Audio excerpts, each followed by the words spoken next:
عمرہ کے فضائل کیا ہیں؟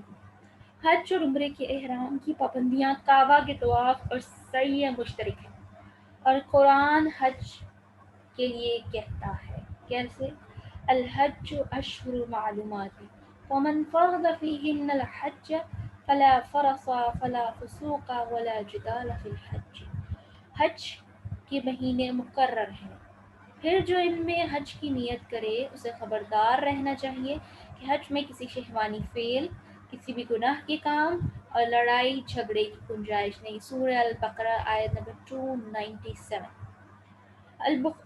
کتاب البخاری، بخاری کتاب العمرہ میں حضرت ابو ہریرہ رضی اللہ عنہ سے مروی ہے کہ نبی کریم صلی اللہ علیہ وسلم نے فرمایا، عمرہ ان گناہوں کا کفارہ ہے جو اس کے اور اس سے پہلے عمرے کے درمیان کیے گئے ہیں، اور حج مبرور کا بدلہ تو صرف جنت ہی ہے۔ حج مبرور یعنی وہ حج جو قبول ہو جائے۔ رہی عمرے سے مغفرت، تو حدیث میں نے آپ کو پہلے بتا دی، یہ مختصر اعمال سے مغفرت کی شرط کبیرہ گناہ سے پرہیز ہے۔ اگر پرہیز گاری ہوگی کبیرہ سے تو باقی سارے گناہ بھی معاف کر دیے جائیں گے۔ جس نے اللہ کے لیے حج کیا، پھر اس دوران نہ بے حیائی کی کوئی بات کی، نہ گناہ کا کوئی کام کیا، اور وہ ایسے واپس ہوتا ہے جیسے اس دن تھا جب پیدا ہوا تھا۔ بخاری الحج میں سے یہ حدیث ہمیں ملتی ہے۔ اللہ کی راہ میں جہاد کرنے والا حاجی اور عمرہ کرنے والے اللہ کے مہمان ہیں، اللہ نے انہیں بلایا اور وہ آ گئے، اب وہ اللہ سے مانگیں گے تو اللہ انہیں عطا فرمائے گا۔ ابن ماجہ کتاب المناسک۔ چنانچہ حضرت عمر رضی اللہ عنہ نے جب نبی کریم صلی اللہ علیہ وسلم سے عمرے کی اجازت مانگی تو آپ نے فرمایا، میرے بھائی ہمیں اپنی دعاؤں میں شامل رکھنا اور بھولنا نہیں۔ ترمذی الدعوات کتاب الدعوات۔ حضرت ابو ہریرہ رضی اللہ عنہ سے روایت ہے کہ نبی کریم صلی اللہ علیہ وآلہ وسلم نے فرمایا، جو شخص حج کے لیے نکلا اور فوت ہو گیا اس کے لیے قیامت تک حج کا اجر لکھ دیا، اور جو شخص عمرہ کے لیے نکلا اور فوت ہو گیا اس کے لیے قیامت تک کا عمرے کا اجر لکھ دیا جاتا ہے، اور جو شخص جہاد کے لیے نکلا اور فوت ہو گیا اس کے لیے قیامت تک کا جہاد کا اجر لکھ دیا جاتا ہے۔ صحیح ترغیب کتاب الحج۔ اب یہ ساری احادیث ہمیں بتاتی ہیں کہ حج اور عمرہ کی کتنی امپورٹنس ہے۔ one of those who have استطاعت and have enough financial resources، اسے ضرور بضرور اللہ تعالیٰ کے گھر کا دیدار کرنا چاہیے۔ اس گھر میں ایک امن ہے، ایک سکون ہے جو کہیں اور نہیں پایا جا سکتا۔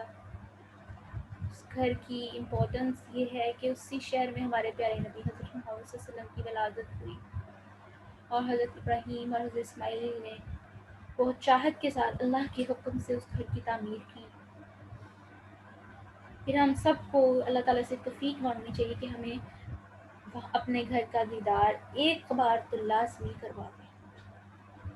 اب سوال اٹھتا ہے کہ دوسروں کی طرح سے حج اور عمرہ کرنے کی کیا شرائط ہے؟ میت کے ذمہ روزے کے احکام میں حدیث میں نے آپ کو بتایا کہ روزہ اور حج دوسرے کی طرف سے کیا جا سکتا ہے، اسی طرح عمرہ بھی کیا جا سکتا ہے، اور زندہ آدمی اور میت دونوں کی طرف سے کیا جا سکتا ہے، اور شرط یہ کہ شخص نے پہلے اپنا کر لیا ہو۔ حضرت ابن عباس بتاتے ہیں کہ حجۃ الوداع میں جب سب لوگوں نے نبی کریم صلی اللہ علیہ وسلم کے ساتھ با آواز بلند لبیک پڑھی تو ایک صحابہ نے کہا، لبیک ان تشرمت، یعنی شبرما کی طرف سے لبیک، لبیک ان شبرمت یعنی شبرما کی طرف سے لبیک۔ آپ نے ان سے پوچھا یہ شبرما کون؟ کہنے لگے میرا بھائی ہے یا دوست۔ آپ نے پوچھا کیا تم نے اپنا حج کر لیا؟ وہ کہنے لگے نہیں۔ نبی کے وسلم نے کہا پہلے تم اپنا حج کر لو پھر شبرما کی طرف سے کرتے رہنا۔ کسی نے اپنی ماں اور اپنی بہن کی موت کے بعد نبی کریم صلی اللہ علیہ وسلم کو دو الگ الگ موقعوں پہ بتایا کہ انہوں نے حج نہیں کیا۔ آپ سے نے پوچھا اگر ان کے ذمہ کچھ قرض ہوتا تو تم اسے ادا کرتے؟ انہوں نے کہا جی ہاں۔ فرمایا تو پھر اللہ کا قرض ادا کرو، اللہ اپنے قرض کی ادائیگی کا زیادہ مستحق ہے۔ بخاری کتاب العمرہ و کتاب الایمان۔ حضرت ابو ذرین بن عقیل رضی اللہ عنہ نبی کریم صلی اللہ علیہ وسلم کو بتایا کہ یا رسول اللہ میرے والد بہت بوڑھے ہیں، نہ حج کر سکتے ہیں نہ عمرہ، نہ سواری پر بیٹھ سکتے ہیں۔ فرمایا اپنے والد کی طرف سے حج بھی کرو اور عمرہ بھی کرو۔ نسائی کتاب الحج میں سے ہمیں یہ بات ملتی ہے۔ قبیلہ خشعم، ایک صحابی نے بھی حجۃ الوداع میں نبی کریم صلی اللہ علیہ وسلم سے یہی بات پوچھی کہ یا رسول اللہ وسلم، میرے باپ کو حج کا فریضہ سو وقت پہنچا جب وہ بڑھاپے کے باعث سواری پر بیٹھنے کا قائل نہیں ہے۔ آپ نے فرمایا تم ان کی طرف سے حج کر لو۔ مسلم کی یہ حدیث ہے۔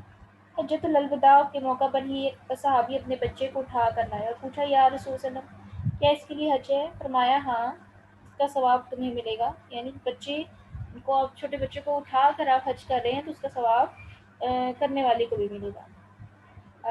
یہ مسلم اور حج میں سے ملتی ہے۔ خواتین کا حج اور عمرہ کیا ہے؟ حضرت ابو ہریرہ سے مروی ہے کہ نبی کریم صلی اللہ علیہ وسلم نے فرمایا اللہ اور یوم آخرت پر ایمان رکھنے والی عورت کے لیے جائز نہیں کہ اپنے کسی محرم کے بغیر ایک دن اور ایک رات کا سفر کرے۔ یہ بخاری کتاب التفسیر صلاۃ سے۔ حضرت ابن عباس سے مروی ہے کہ نبی کریم صلی اللہ علیہ وسلم نے فرمایا کوئی شخص ہرگز کسی اجنبی عورت کے ساتھ تنہائی اختیار نہ کرے اور کوئی عورت کسی محرم کے بغیر سفر نہ کرے۔ ایک صحابی کہنے لگے یا رسول اللہ، میری بیوی حج کے لیے جا رہی ہے اور میرا نام فلاں قصبہ کے لیے لکھا ہوا ہے، اور میں جاؤ اور اپنی بیوی کے ساتھ حج کروں۔ مسلم کی حدیث۔ ایک دفعہ نبی کریم صلی اللہ علیہ وسلم سے شوہر کے ساتھ رہنے والی ایسی عورت کے بارے میں پوچھا گیا جس کے پاس گنجائش بھی ہے لیکن اس کا شوہر اسے حج کی اجازت نہیں دیتا۔ فرمایا اسے اپنے شوہر کی اجازت کے ساتھ جانا چاہیے۔ حج اور عمرے کے دوران تجارت اور کسب معاش کے حوالے سے کیا آتا ہے؟ کیا اس دوران ہم بزنس میٹنگ اٹینڈ کر سکتے ہیں، یعنی بزنس کال کی جا سکتی؟ لیس علیکم الجناح ان تبتغوا فضلا من ربکم، اگر تم اس کے دوران اپنے رب کا فضل بھی تلاش کرو تو اس میں کوئی حرج نہیں ہے۔ قرآن روزی کے لیے اللہ کے فضل کا لفظ استعمال کرتا ہے۔ حج اور عمرے کے دوران اگر کوئی حلال طریقے سے روزی کمانا چاہتا ہے تو اس کی پوری اجازت ہے۔ تابعی حضرت ابو امامہ تمیمی رحمہ اللہ فرماتے ہیں کہ میں حج میں اپنے جانور کرائے پر دیتا تھا، لوگ کہتے تھے کہ تمہارا حج نہیں ہوتا۔ میں نے حضرت ابن عمر رضی اللہ عنہ سے پوچھا، کہنے لگے کیا تم احرام نہیں باندھتے، لبیک نہیں پڑھتے، طواف نہیں کرتے، عرفات سے نہیں لوٹتے، کنکریاں نہیں مارتے؟ میں نے کہا سب کچھ کرتا ہوں۔ حضرت ابن عمر رضی اللہ عنہ کہنے لگے پھر تمہارا حج صحیح ہے، کیونکہ نبی کریم صلی اللہ علیہ وسلم سے بھی کسی نے یہی سوال پوچھا تھا تو آپ صلی اللہ علیہ وسلم خاموش ہوئے۔ پھر یہ آیت نازل ہوئی اگر تم حج کے دوران اللہ کا فضل ڈھونڈتے رہو تو کوئی حج نہیں۔ اس پر آپ صلی اللہ علیہ وسلم نے اس صاحب کو بلا کر فرمایا تمہارا حج صحیح ہے۔ حج اور عمرے میں بھی اور عام دنوں میں بھی روزی کماتے ہوئے بس یہ خیال ضرور رکھ لے کہ کسی کے حق تلفی نہ ہو، اور آپ کی کوئی بھی چیز کسی گناہ کے کام میں استعمال نہ ہو رہی ہو، نہ خود کوئی برائی کرے نہ کسی کو گناہ میں شریک کرے۔ نبی کریم صلی اللہ علیہ وسلم کا ارشاد تھے نہ خود نقصان اٹھاؤ نہ کسی کو نقصان پہنچاؤ۔ So this is all about the importance of Umrah and Hajj and کہ ہمیں حج کس طرح سے یہ کس طرح سے اس کی طرح جانا چاہیے، اور روزے میں اس کا کتنا اجر ہے اور یہ اس کے مقام جو ہے وہ ڈبل ہو جاتا ہے۔ And today dua is ربنا آمنا فاغفر لنا وارحمنا انت خیر الراحمین۔ اے پروردگار ہم ایمان لائے اس لیے ہمیں معاف فرما دیجیے اور ہم پر رحم کیجیے، آپ سب سے بڑھ کر رحم کرنے والے ہیں۔ بے شک اللہ تعالیٰ سے بڑھ کر رحم کرنے والا کوئی نہیں ہے، اور ہمیں ہمیشہ جو ہے وہ اللہ تعالیٰ کی رحمت اور اس کی مغفرت کی ضرورت رہے گی۔ وآخر الدعوانا الحمد للہ رب العالمین۔ السلام علیکم ورحمۃ اللہ وبرکاتہ۔